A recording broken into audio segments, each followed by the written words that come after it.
Welcome to the Hockey Writers Fantasy Forecheck, where we talk to you about all things fantasy, keeper league, redraft, and dynasty.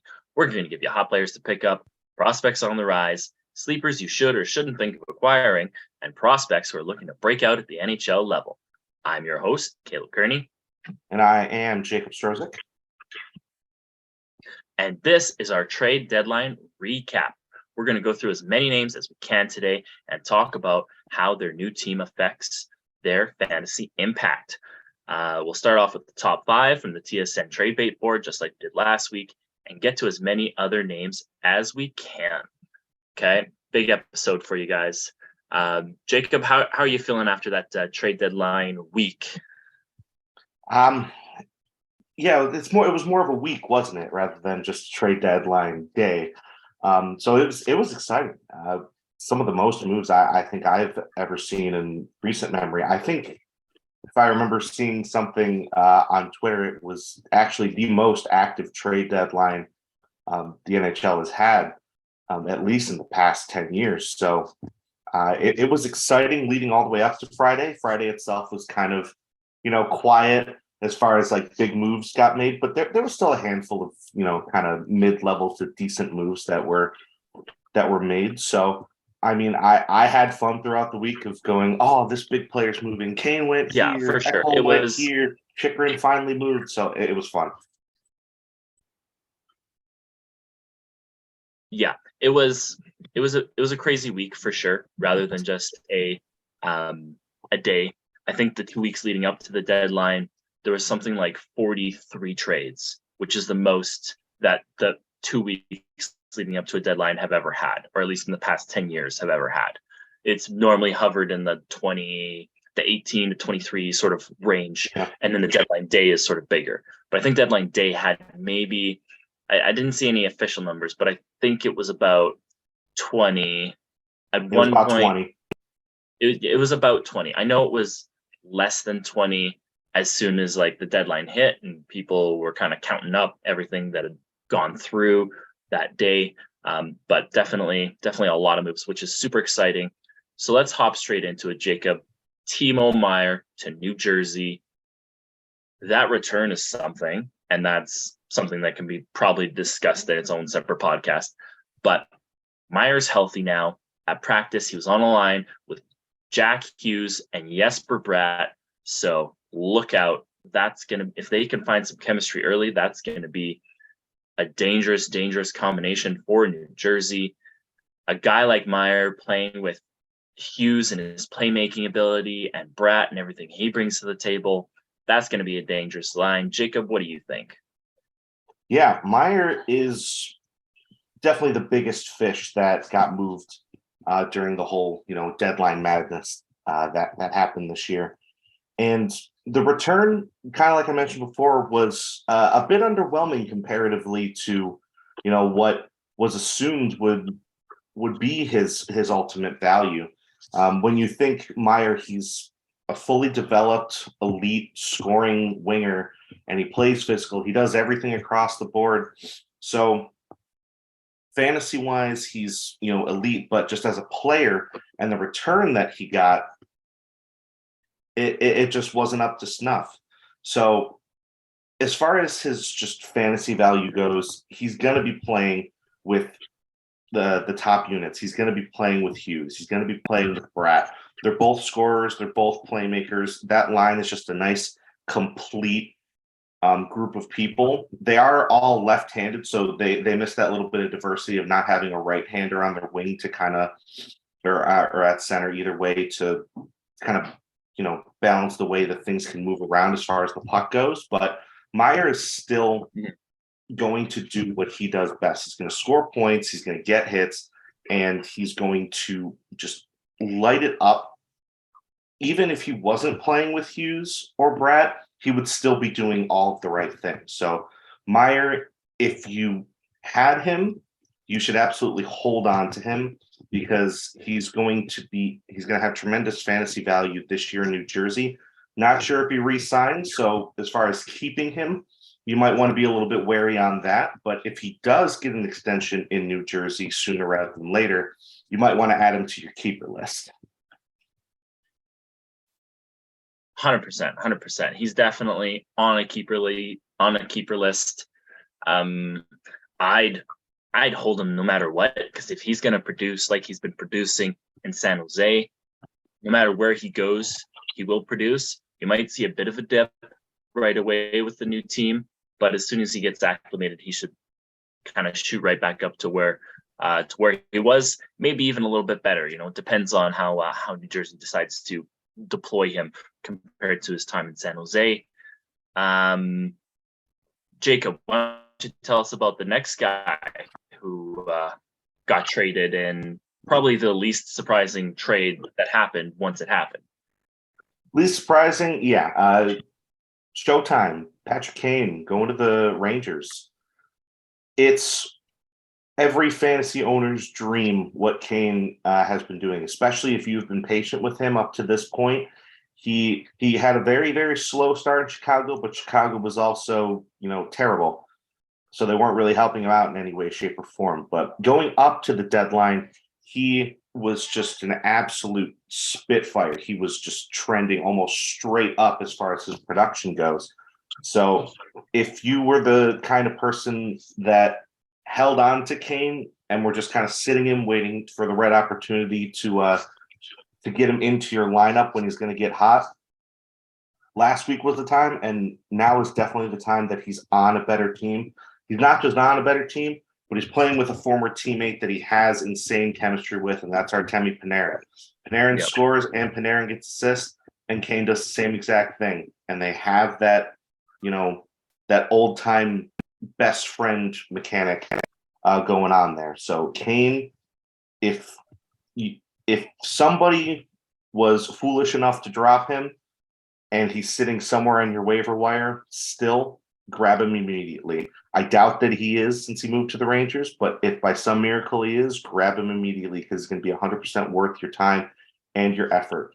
He is getting a little bit older, so as far as keeping him, I'm not 100% sure on that part, but he's worth putting into your lineup rather than sitting at this point comparatively to when he was on Chicago. Yeah, so far he isn't getting any points. In 2 games, he doesn't have any points. He is, like you said, playing with Panarin and Trocheck, which is wonderful spot to be in. He has 6 shots, so he is trying to get something going. 19 and a half minutes and 21 and 3/4 minutes so far of time on ice. Almost 6 minutes of power play time and 3.5 minutes of power play time. So he is getting looks. He should be deadly on the Rangers for the rest of this season and beyond if he chooses to stay there. I think he might. Yeah, especially with the Panarin connection, it's often we, as observers of the sport, we can forget about the personal aspect of what is going on with these players, but being in the same environment as someone that you already know, that's huge for these guys, right? Because they're spending lots of time with these players. So it's very important to have someone that you connect with, either someone, if you're, from Europe, someone who's from your country, who you vibe with, or somebody from an old team, whether that's a previous NHL team or even a junior team. And, this next guy that we're going to talk about, segueing into the personal aspect of this guy, Jakob Chychrun to Ottawa. First of all, that return, very low. The Oilers paid a lot more for Mattias Ekholm, which we'll get to later. But in Ottawa, Chychrun has a bunch of family there. In his last game, his grandpa made it to the game, and there was a sweet moment sort of after the game where Chychrun was being interviewed and showed a video of his grandpa reacting to him scoring a goal. And it just reminds you that there's more to these hockey players than just what happens on the ice. And that also factors into all these decisions. It isn't just hockey decisions. So with Chychrun, He's been paired with Eric Brandstrom, which nice for Brandstrom to kind of get some mentoring from a guy like Chychrun. In his 2 games, he's got a goal and an assist. Both came in this last game. 3 shots, a hit, 7 blocks. It'd be nice for him to kind of shoot more, but it's still very early with Ottawa here. 19 minutes, 16 seconds, 18 minutes, 53 seconds were his time on ice for both of those games. And also, curiously, more penalty kill time than power play time right now for Chychrun. Chabot still has that top power play spot locked down, but if that power play slumps at all, I would not be surprised to see Ottawa just stick Chychrun up there, try and give Chabot, who's been a workhorse in Ottawa, some break, have him play more even strength minutes instead of heavier on the power play. That will be good for Chabot because he's been one of the top defenders in average time on ice. He's over 25 for it's nuts. Over 25 games for the past 3 or 4 seasons. And Chychrun can play that amount too. So I wouldn't be surprised if Chychrun takes over the power play and we see Chabot's minutes come down and Chychrun just find another gear. He's playing on a competitive team now in Ottawa. They're pushing for a playoff spot, 5-game win streak. It's a great spot for him. Jakob, what do you think? Yeah, Chychrun, the thing is, he doesn't have to be the guy in Ottawa. Chabot is already that guy. So he doesn't need to be the number 1 defender who's, eating up minutes and, trying to do everything like he was in Arizona. He's not going to be relied on to be the everything type defenseman. Now he's going to have a slightly more reduced role as he, grows his game in maybe a different way. So fantasy impact wise, he's going to have slightly less ice time than he would have in Arizona, but his points aren't necessarily going to drop off because he's still going to be getting those opportunities, but against, I don't want to say lesser opponents, but a little bit more easy as far as competition goes. Because when you're not the top defenseman, you're going up against players that aren't on the top line. So he will have those opportunities to score and he will have those defensive opportunities to shut people down. So his overall numbers will stay fairly similar, if not go up just a bit more because of the lessened responsibility. So he's absolutely somebody that you're going to want to start rather than sit in these types of situations. Ottawa is pushing hard for that playoff spot. So there is going to be production coming from all of their top players, and Chychrun will likely be one of them. Absolutely. Chychrun is a hold. He's a start. He's an acquire if the cost isn't too high. I just acquired Chychrun in a trade this week in my dynasty league. I sent over Adam Fox for Chychrun, Alexander Holtz, Ivan Miroshnichenko, and a conditional 5th. It was only a conditional 5th because that was the only pick left that this guy had. He was a contender looking to boost his D core. And part of my impetus for doing this trade is salary related, which I don't need to get into. But basically, in the league that I play in, Fox, it's custom salary cap, and Fox was due for a big salary uptick raise next year.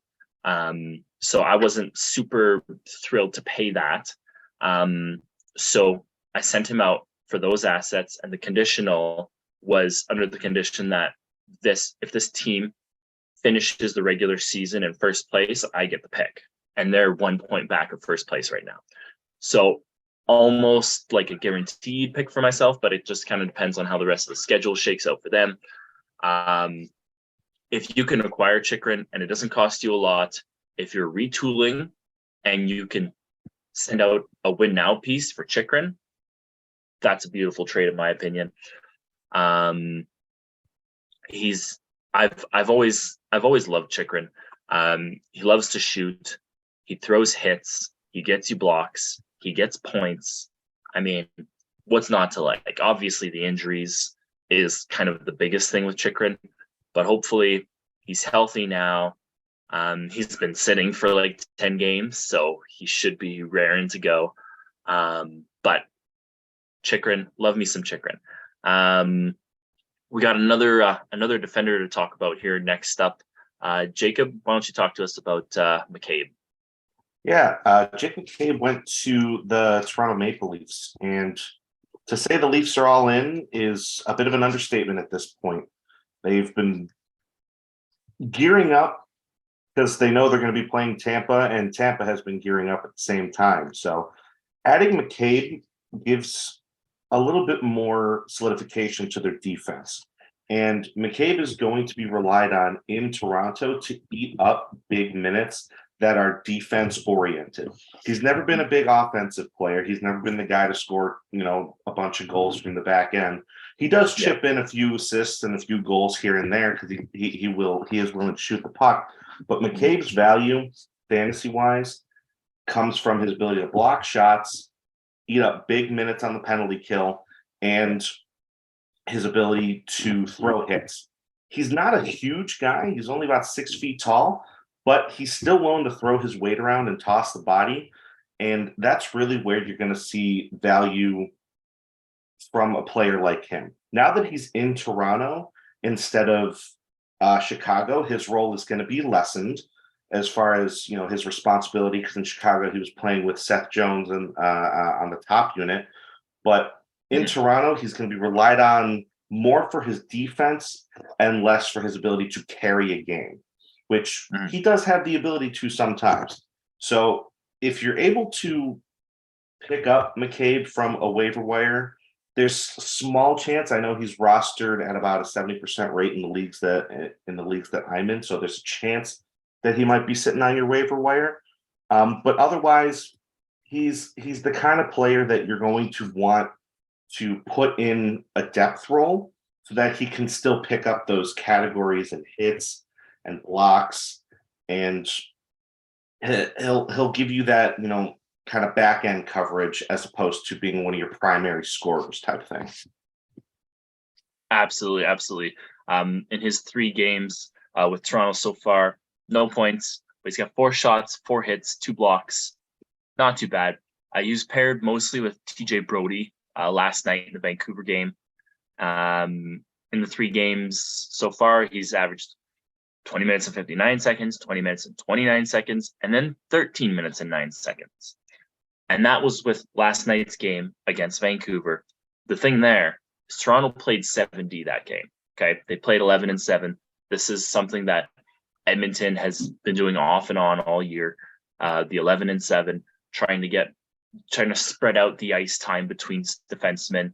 It makes sense as you're kind of pushing to the end of the playoffs. You already have a spot locked down, so just try and spread things out so that when you're in the playoffs and you're in situations where you need to shorten the bench, the guys aren't worn out from a long run.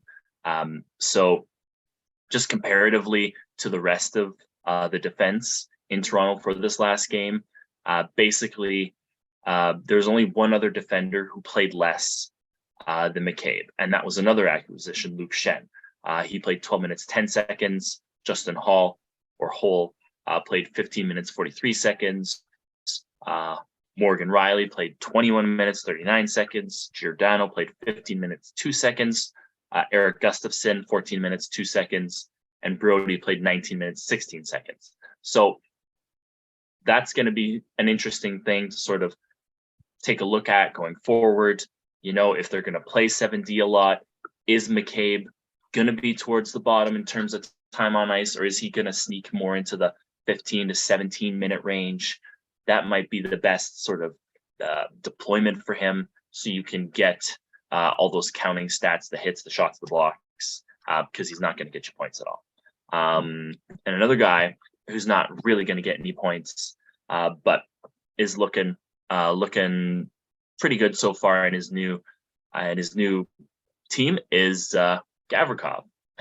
He got traded to LA. He's mostly been paired with Matt Roy, which that seems to be a good pair so far. In 2 games played, no points. He's got 2 shots, 3 hits, 1 block, 16 minutes, 13 seconds, 18 minutes, 55 seconds, and then mostly penalty kill time, which is kind of what I expected. He had 53 seconds of penalty kill time in the one game, and then 3 minutes and 3 seconds in the other game. So, a defensive role, which makes sense. We kind of knew that that's what he was sort of marketed as, and it's going to give, the coach over there, Todd McLellan, a lot of depth options down the stretch and into the playoffs. We'll probably see an uptick in peripherals.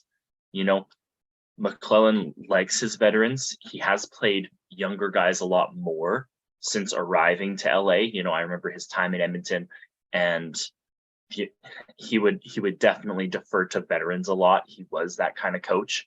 So we'll see if that sort of thing happens down the stretch and into the playoffs. But I definitely suspect that Gavrikov will be leaned on a lot down the stretch in must-win games. Jakob, what do you got on Gavrikov? Yeah, Gavrikov is kind of similar to McCabe in the way that he plays. He's got that, defensive, physical style to him. And that's important in the West because it plays a little bit heavier out there. And with LA really in the mix and competing for a playoff spot in the West, they're going to need that, solidification on defense to kind of round out how the rest of their core is playing. Their overall defensive numbers are not fantastic, especially considering their goaltending has been good but shaky, would be the best way to call it. So adding a player like him really kind of helps lock down that issue. So if anything, if you add Gavrikov to your team and you have other, LA Kings such as like Phoenix Copley, who's in goal, who usually starts in goal, or if you picked up Korpisalo, who got traded to the Kings, you might see an increase in their numbers because Gavrikov's on a team or on their team now. So he's a really good just defensive style defenseman, and having him in your lineup, you're going to get the same effect as you would McCabe. Yeah, basically that's like a depth role. For your fantasy team, he's not going to be really one of your top 6 guys. Hopefully, he might be like a 5 or 6 on a fantasy team, just to kind of raise the floor with your peripherals. That's just kind of how it is with Gavrikov. So that's the top 5 TSN trade bait board. We're just going to go back and forth now and just go through guys that popped up, just little deals or big deals here and there. So Jakob, why don't you get started on your first guy that you want to talk about? One of the I don't want to call him a big fish, but a little bit more of a sleeper kind of pickup would be Vrana going to St. Louis. He kind of wore out his stay in Detroit. They just seemed to kind of sour on him as the year went on. They sent him down to the minors, and they brought him up, and then they didn't want to play him, and they eventually moved him over to St. Louis. St. Louis tossed out a bunch of high-end pieces in Tarasenko, and they're going to be looking to recoup that scoring touch that they lost. And Vrana is the exact type of player that can do that for them. He's got an elite shot. He's known for scoring points. He's not huge on the physical end, but he's a bit of a sleeper, in my opinion, because he is going to get that opportunity in St. Louis to actually throw up some points. And he's going to be getting top playing time in order to have that opportunity.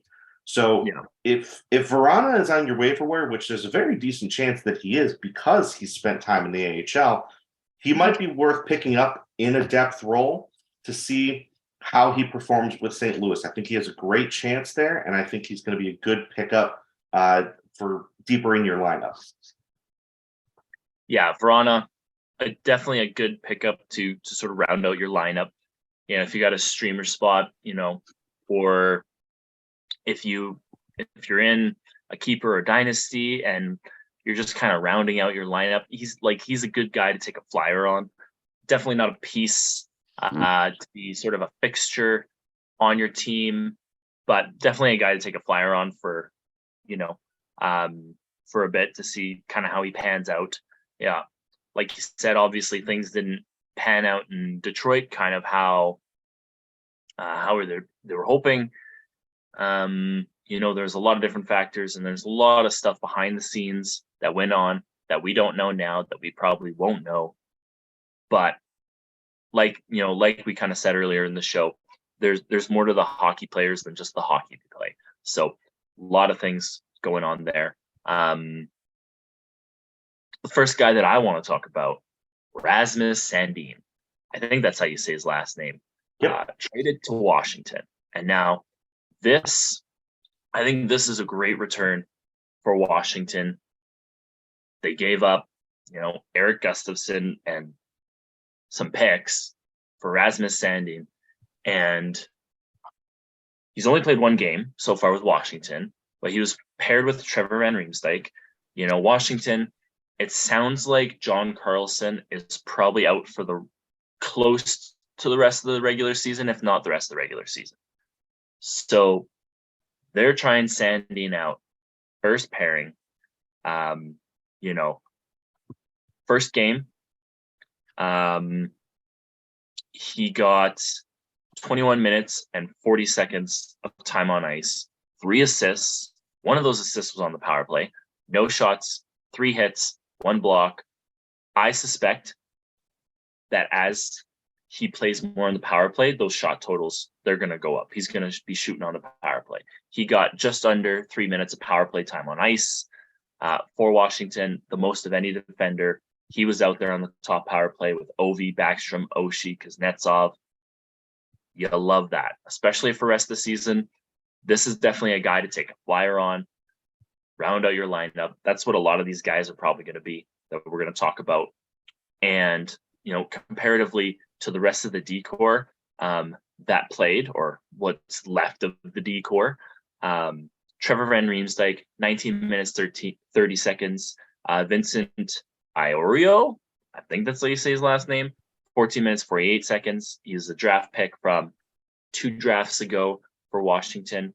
Gabriel Carlson, 19 minutes. Alexiev, 23 minutes and 7 seconds. Matt Irwin, 18 minutes.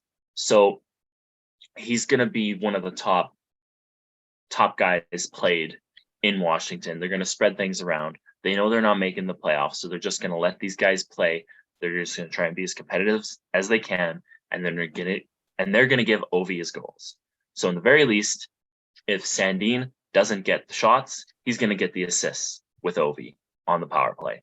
That's almost guaranteed. As long as he stays on that power play, those assists are going to keep coming, and hopefully he gets comfortable, starts shooting more. Again, this is just one game. Sandin in Washington. What do you think of that, Jacob? Yeah, that was a great move by Washington because they picked up a defenseman that was, in my opinion, a bit undervalued while he was in Toronto. So now he's really going to get that opportunity to step up and play that big time role that I think he has the ability to do. He's not going to be your, eat up 27 minutes type of defenseman, but he can play 22 to maybe 23 at max, and he's going to score points. He does throw his body around. He's a solid overall defenseman, and he's a great stopgap for Carlson's absence. And even the fact that Sandin is just much, much younger than Carlson, so he's going to have more longevity on a place like Washington. Ovechkin might be getting older, but he's still Alex Ovechkin. He's still going to be scoring goals. He's still going to be getting points. So having Sandin on that top unit is really going to boost both of them.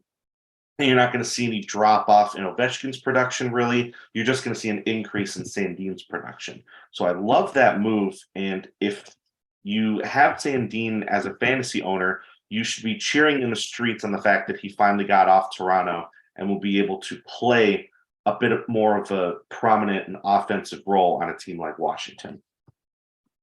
Absolutely, absolutely. I mean, there was stretches earlier in the season where Sandin was playing more.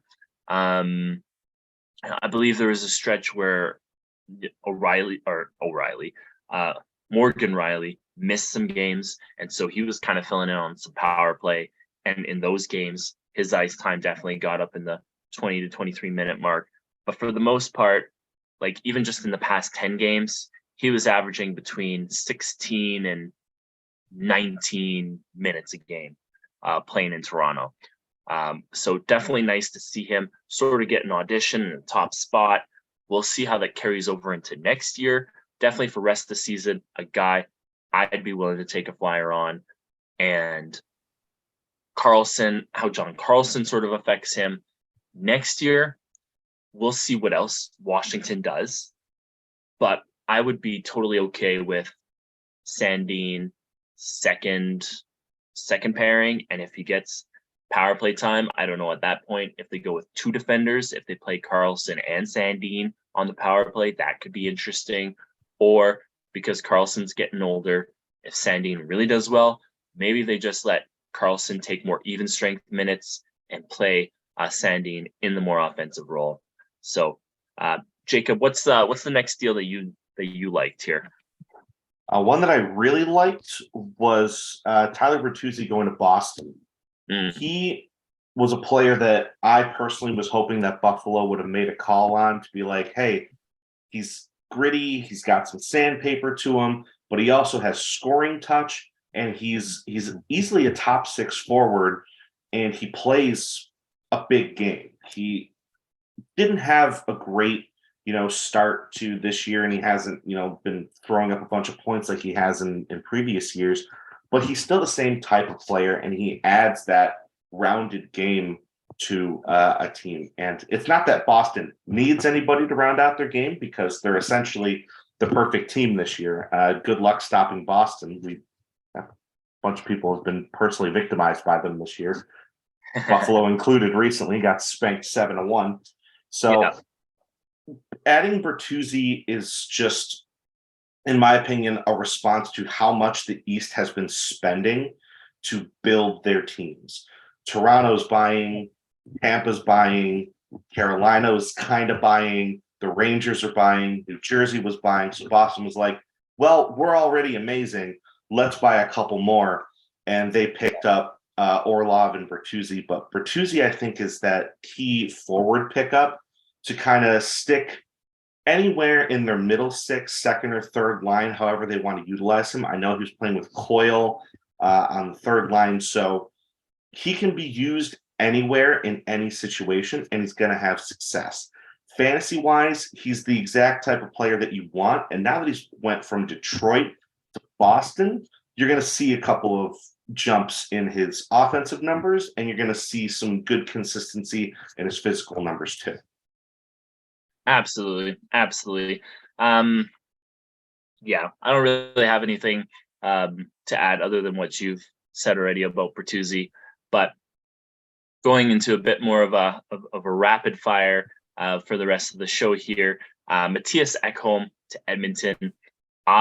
Big fan of this move. He's been paired with Bouchard so far, 3 games. He's got an assist. He's got 3 shots, 4 hits, 5 blocks. He's kind of in that similar category as McCabe and Gavrikov in terms of guys that get you peripherals, don't get you a lot of points. But the exception here with Ekholm is he's playing 5-on-5 minutes with Bouchard, and they are mostly being deployed with McDavid's line. Okay, so that is something to watch out for. If there's anybody who has a good floor and has good point potential at even strength, it's Mattias Ekholm. Okay.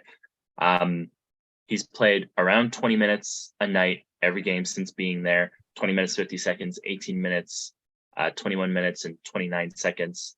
And Ekholm has been really impressed with Bouchard. And his first impression of him was, wow, this kid has got a lot of vision. He can see the ice very well. He anticipates passes and all that sort of thing. So that's great to hear. And Ekholm is also a good mentoring figure for the young D in Edmonton, like Bouchard and Broberg.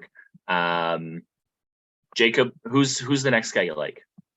I want to touch on the Buffalo acquisition of Jordan Greenway. I think he's a bit of an underrated pickup, especially for fantasy owners. He will definitely be a better option in Buffalo than he was in Minnesota. I've seen both press conferences from the head coach Don Granato and from GM Kevin Adams. They both really like this guy, and the way that they're both talking, it seems like in Alex Tuch's absence in the top six, Greenway is going to get a shot to play on one of the top two lines. It's not likely he's going to get to play with Thompson and Skinner since Quinn has been, jumping up the ranks. There's somebody you might want to think about picking up is Jack Quinn. He's been scoring a lot recently. So Greenway might end up on that second line playing with Dylan Cousins, who has been a consistent performer fantasy-wise and just in general. So Greenway will be put in a bit more offensive role than he was in Minnesota, and he's still a physical player. So he's going to still give you plenty of coverage across the board, but his points might jump up just a little bit, and he might be worth putting in your, deeper parts of your lineup if Buffalo can continue to maintain their scoring pace, which they've done all year. So there's no reason to think that it's going to suddenly drop off just because Greenway got added. Yeah. And Greenway was a great depth move in the very least for Buffalo there. Another potentially great depth move that we still are going to wait on and see what happens is Jesse Puljujarvi to Carolina. Hasn't played a game yet. As of Friday, he was still in Edmonton sorting out some visa issues. He has an appointment tomorrow to figure those out. Carolina plays on Tuesday in Montreal. So in the very least, he's going to meet with the team in Montreal for their game, and hopefully visa issues are sorted out. I know Sandin missed his first game with Washington for similar reasons. There was visa issues just from going from Canada to the States, just paperwork to sort out. So it's going to be interesting to see what his usage is going to be. I'm anticipating a sort of middle six role. He has a lot of defensive strengths that are going to help him succeed in Rod Brindamore's system. But there's also the potential that he plays with Sebastian Aho. They had the connection there in their gold-winning World Junior Championship for that Finland team. So there is that connection. There are guys on that team that Puljujarvi knows. So that's going to be interesting to see how that unfolds. And if this is going to be the trade that sort of sparks Puljujarvi into sort of a Nichushkin renaissance, just like how Nichushkin went from Dallas to Colorado. It took, I think, a year or two for him to start to see that uptick in point production, and that could be the case for Puljujarvi with his next team. So, Jakob, who do you got next? Next, I want to shift more towards a player I would avoid rather than one that I kind of liked. I feel bad for him just because of how he got traded. It was originally Jonathan Quick went from LA to Columbus in a very unceremonious fashion, and I don't think it was a very classy move in the way that it was done. But Columbus did right by him by trading him back to a playoff team and somebody that might have a chance to get him one more Stanley Cup before the end of his career. His numbers haven't been great by any means this year. He hasn't been winning games. And in Vegas, he'll have a slight opportunity there, but it's not going to be a huge one. Aiden Hill has been good for them.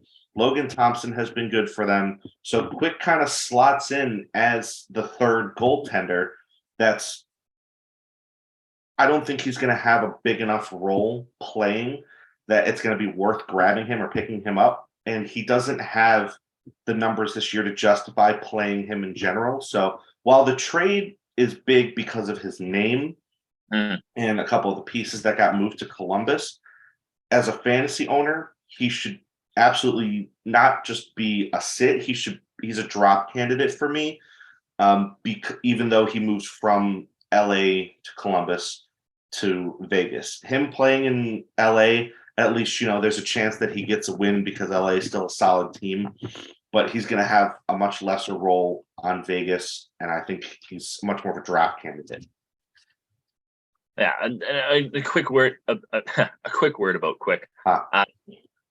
Thompson presently injured. I don't know how long that injury is going to last. So I feel like Quick is going to get a look soon, and maybe this move to acquire Quick, maybe it's so they have a three-headed monster. Maybe it's because the injury to Thompson is worse than they first anticipated. But that's going to be an interesting storyline to see, because Vegas and LA are both in the Pacific. They both have 80 points. Vegas has 2 games in hand. Depending on how this shakes out, we could see a Vegas-LA series in the playoffs, which would be juicy. Love it. Give me some of that. Speaking of LA, my guy, Korpisalo to LA. This guy, I think his value has really gone up. I think Korpisalo, if he catches fire here in the next week to 2 weeks, I think Todd McLellan's going to ride the hot goaltender in Korpisalo until the cows come home. Okay. Copley, he was doing good. And I think they might still have a 1A, 1B type situation, kind of go back and forth until one of them gets hot and then ride them. But I think Korpisalo is really the candidate for the player who's going to get hot. Last night versus the Blues, 2 goals against on 26 shots, a 923 save percentage. That's quality start right there. He has 7 quality starts in his last 10 games played, and he only has 16 quality starts on the season. Okay. So this is a potential buy low and reap the rewards later, because I think Korpisalo is going to knock it out of the park here. If you can buy. As long as you're not selling the farm, I definitely say buy. Jakob, I think we'll do one more for each of us, and then we'll call it an episode. So who's your last guy here, Jakob? Yeah, I'm gonna jump on to the Minnesota Wild picking up John Klingberg. His return was minimal compared to what his caliber of play could possibly justify, but playing on the Ducks and the numbers he was putting up were just not great. So his return ultimately ended up being much lower than was probably anticipated, but he's a quote unquote under the radar pick pickup for Minnesota, because he adds that offensive flair to their back end. His defensive numbers not great at the moment, but his offensive numbers are still decent enough, and he has the offensive skill to go up a little bit more. He's a good, skilled defenseman, and playing on a team like Minnesota, they have the offense to kind of complement his style of play, and he's only going to make things better from the back end. So with Minnesota in the mix, it's going to be good for his production from a fantasy perspective, especially getting off of the Ducks, who have the worst goal differential in the NHL right now. If you have the opportunity to pick up Klingberg, he's somebody that I think would be worth the investment because of how Minnesota plays. Yeah, for sure. Definitely worth a flyer. My last guy, a trade that was made way before the deadline, Bo Horvat to the Islanders. He's playing on the top line. Barzal's injured right now, but Barzal might be coming close to a return, so we could see them play together on the top line. They did that before Barzal's injury. 13 games played so far with the Islanders, 5 goals, 3 assists, 38 shots. Love it. 7 hits, 17 blocks, and between 18 to 22 minutes a night. Okay. Horvat is coming into his own this year. He's staying on the Islanders, probably going to be paired with Barzal till the end of time. He is a guy to pick up and keep on your team. One last little note, Ryan O'Reilly was seen today with a splint on a finger on his left hand. So he's probably going to be out for a couple of games, maybe a couple weeks. So that's a bit of a blow to Ryan O'Reilly and the Toronto Maple Leafs. But that is all the time that we have for today. Next week, we will talk about rebuilding versus retooling, the pros and cons of each for your Keeper League or Dynasty League team. You can follow the podcast on Twitter at THW Fantasy. I'm on Twitter at Caleb Scouting. I'm also on Twitter at Strozyk67. If you are watching on YouTube, be sure to like this video and subscribe to the Hockey Writers YouTube channel. If you are listening in podcast format, subscribe to the podcast and please leave us a review on whatever platform you listen to. You've been listening to the Hockey Writers Fantasy Forecheck. Keep your stick on the ice, get pucks in deep, and give it 110%, eh? I'll see you next week.